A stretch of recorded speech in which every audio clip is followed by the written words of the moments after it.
Turuan ko kayo kung paano magpalit ng LCD ng Samsung Note Lite.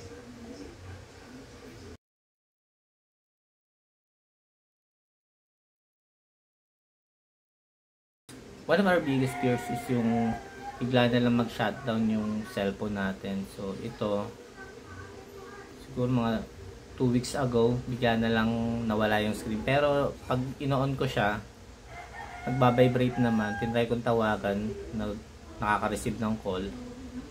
Then, yan, black screen talaga siya. So, pina-check ko sa Samsung Service Center. And, by the way, this is Samsung Note Lite. Pina-check ko sa Service Center. And, sabi nila LCD and battery. So, it will cost me 14,000 para mapalitan yung screen. Chinek ko sa other service center na nakapeso sa mall. So, it will cost me 8,000. So, madali lang naman magpalit ng phone, pero ang importante kasi yung files na nasa laman. Nasa loob nito. Files na nasa loob nito. So, kaya ang ginawa ko na lang, ang gagawin ko is nag-order ako sa Shopee ng LCD para lang try natin kung maayos ko. So ito, tuturuan ko kayo kung paano.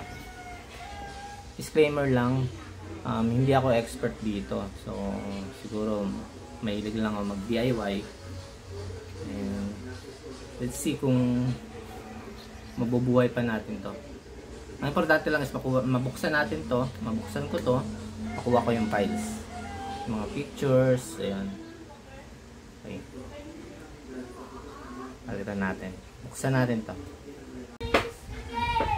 So, hindi naman ako professional dito. So, first is tanggalin na natin to. Ayan. Ayan. So, tanggalin natin yung cover. Then, ito yung mga screw. 1, 2, 3, 4, 5, 6, 7, 8, 9, 10, 11, 12, 13, 14, 15. Tanggalin lang natin yung mga screw.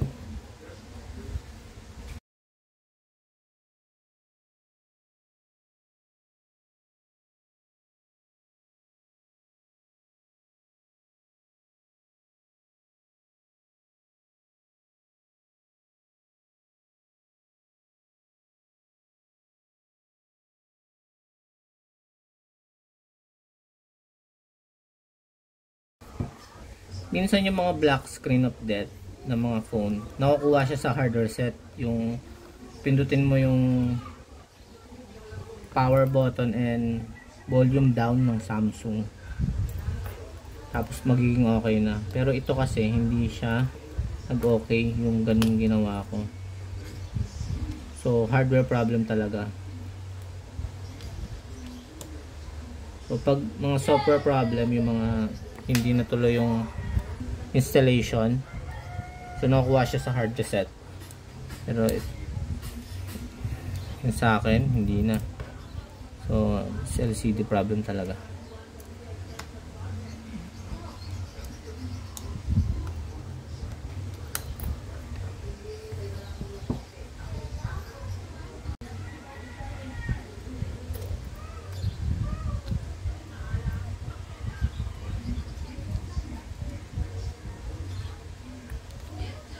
So ito yung charging port. Siguro ito yung power board yan.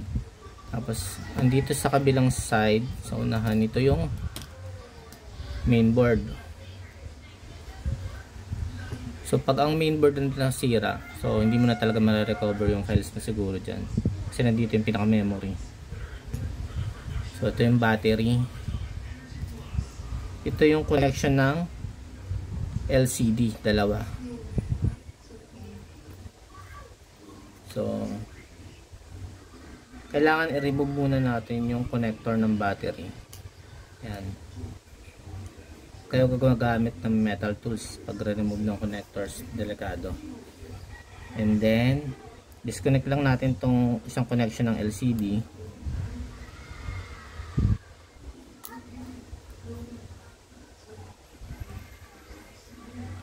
and then this one. Yan.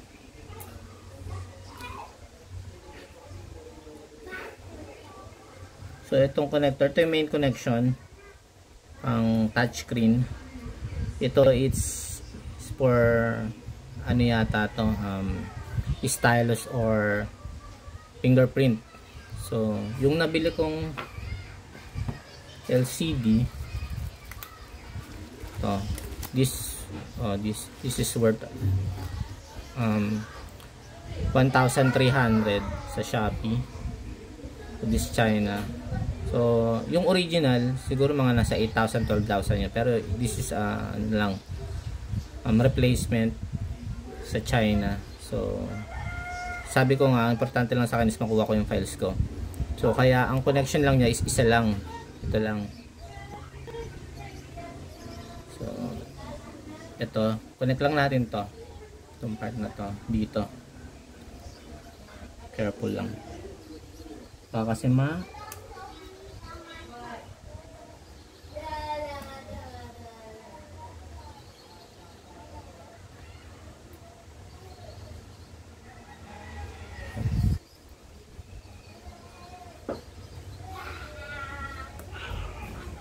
so pag may narinig na kayong click,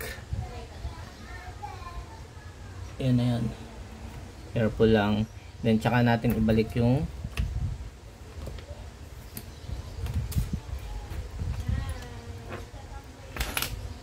battery connection.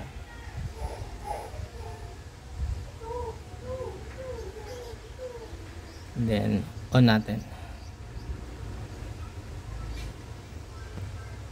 Sana mag-okay. Oh. Ayun, gumana na. Oh. So ayun. Okay na siya.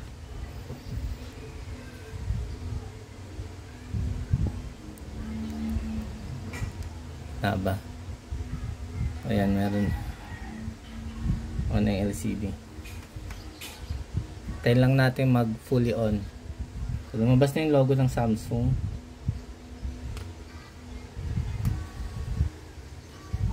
Phone is starting. So ganun lang din ang gagawin niyo pag may nasira kayong phone na basta make sure na LCD lang yung problema. So any Samsung phone, bilhin na lang kayo ng LCD worth 1,000 to 2,000. Then ayan, tanggalin nyo na yung connection ng back cover, then all good.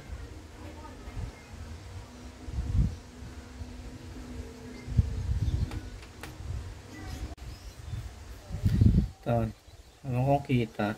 Ayan, natin ilaw. Ayan, so may screen na. So yan ko ulit.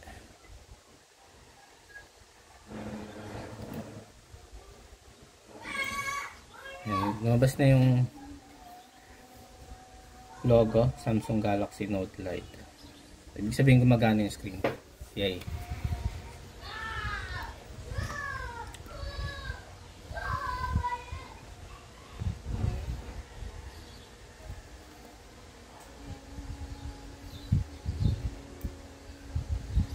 Itong LCD na to, hindi nagana sa kanya yung touchscreen ay yung stylus at saka fingerprint, pero nagana naman tong ano, malabo yata.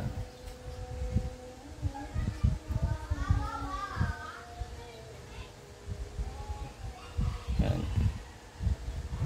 So ayan, ayan, nagana naman ito yung mga apps. So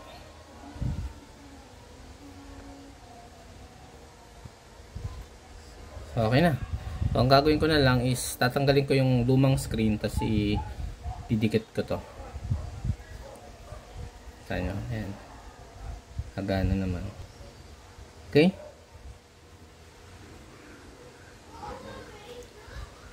Papatayin ko muna uli, then i-reheat ko yung lumang screen para disconnect yung Para matanggal yung lumang screen, tapos kakabit ko to. Turn up ko muna uli. Power. So ito pwede itong i-blower. I-blower mo tong side. Careful lang kayo. Para hindi ma-damage yung main board. So ako, chinaga ko na lang siyang i-tanggalin. So ayan. Tatanggalin ko to.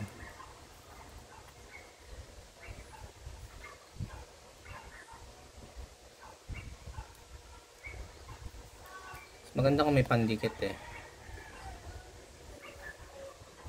Ayan.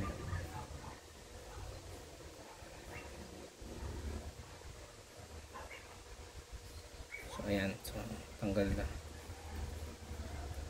Tapos punutin lang natin to.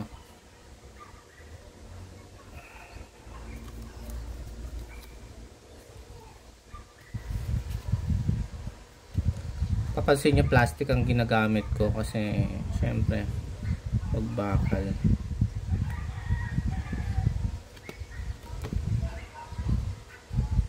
Actually kahit mabasag na tong screen na to dahil wala naman na to eh. Yan.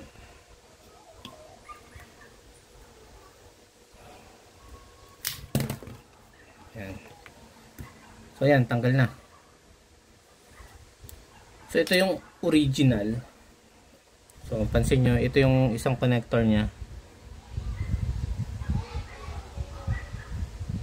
So ito yung replacement.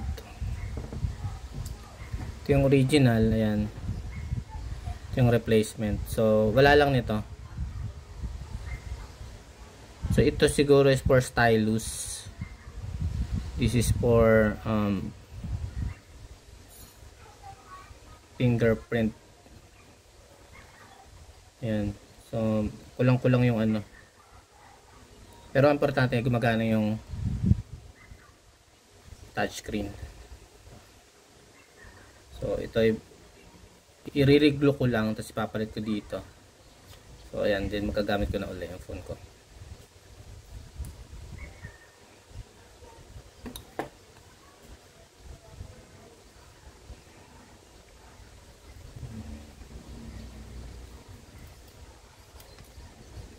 Re-reinsert mo lang to dito. Ayan. Ayan. Then kung may glue kayo, pwede nyo nang ayan. Wala akong glue eh.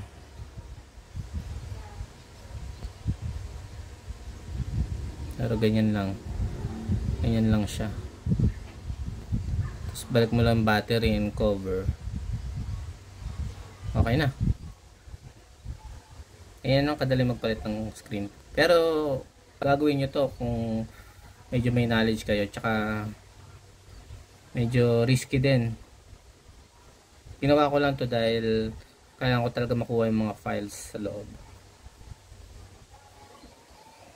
Hindi talaga siya exact fit eh. Pero pwede na. Ayan. Ito nakabit ko na siya. Hindi ko pa lang siya nadikit ng maayos kasi wala akong glue. Pero okay na yan. Pansamantala okay na muna yan. Then bibili na lang ako ng glue para matotally fix ko siya. Unahin yung ikabit tong connector na to before yung battery. Ayan. Next yung battery.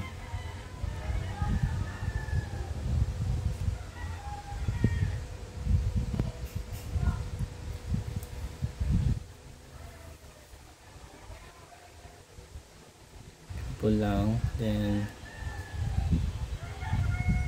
for natin ayan.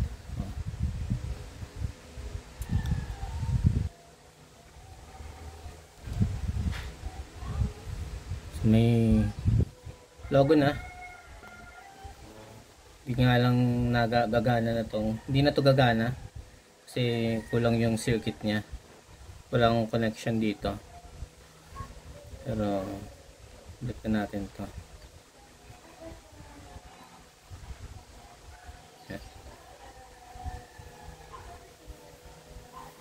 Siyempre wag ka lang mag-expect na yung response niya is almost the same.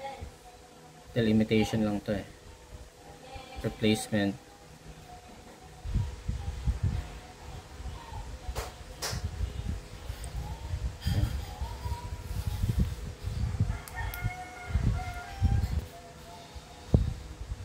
Okay. Balik lang yung cover.